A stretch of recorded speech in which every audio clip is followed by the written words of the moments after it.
বিজয়ের ৫৫তম বছর উপলক্ষে জামাতের যুব বিভাগের উদ্যোগে আয়োজন করা হয় এই যুব ম্যারাথন।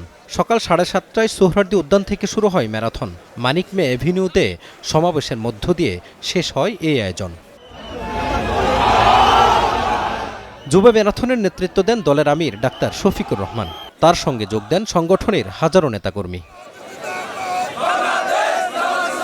এর আগে সোহরাওয়ার্দী উদ্যানে সংক্ষিপ্ত সমাবেশে ডাক্তার শফিকুর রহমান বলেন, ৭০-এর নির্বাচনে জনগণের ভোটে যারা নির্বাচিত হয়েছিল, পাকিস্তানের শাসক গোষ্ঠী তাদের প্রতি সম্মান জানায়নি, ফলে একটি যুদ্ধ অনিবার্য ছিল। এই নির্বাচনের পর পাকিস্তানের শাসক গোষ্ঠীর একগুঁয়েমির কারণে নির্বাচিত দল এবং জনপ্রতিনিধিরা জনগণের ভোটের ম্যান্ডেটে যারা নির্বাচিত হয়েছিলেন তারা তাদের রাজনৈতিক অধিকার পাননি। সেদিন জনগণের ভোটের প্রতি সম্মান দেখাতে ব্যর্থ হওয়ার কারণে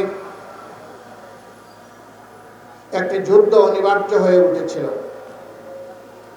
এদেশের ছাত্র, শ্রমিক, কৃষক জনতা এক কাতারে সামিল হয়ে হানাদার বাহিনীর বিরুদ্ধে যুদ্ধে ঝাঁপিয়ে পড়েছিল। তিনি বলেন, মুক্তির আশায় দেশের কৃষক শ্রমিক জনতা ঐক্যবদ্ধভাবে লড়াই করেছিল মুক্তিযুদ্ধে, কিন্তু আওয়ামী লীগের অপশাসন ও দুর্নীতির কারণে মুক্তিযুদ্ধের স্বপ্ন বাস্তবায়ন হয়নি। বুক ভরা আশা আর চোখ ভরা স্বপ্ন নিয়ে যে প্রিয় দেশটি সব ধরনের বৈষম্যের হাত থেকে মুক্তি পাবে, সামাজিক ন্যায় বিচার নিশ্চিত হবে, দেশ মর্যাদার আসনে প্রতিষ্ঠিত হবে, জাতি হিসাবে গর্ব করে বুক ফুলিয়ে বিশ্বের বুকে আমরা চলাফেরা করতে পারব।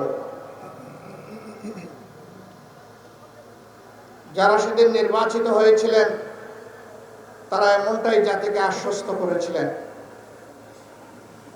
কিন্তু স্বাধীনতা পরবর্তী বাংলাদেশ, যেই দেশটি বিপুল সংখ্যক মূল্যবান জীবন, সম্পদ আর ইজ্জতের ত্যাগ কুরবানির বিনিময়ে অর্জিত হয়েছিল,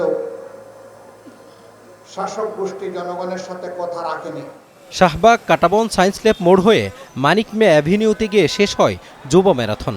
পরে জাতীয় সংসদ ভবনের সামনে হয় সংক্ষিপ্ত সমাবেশ।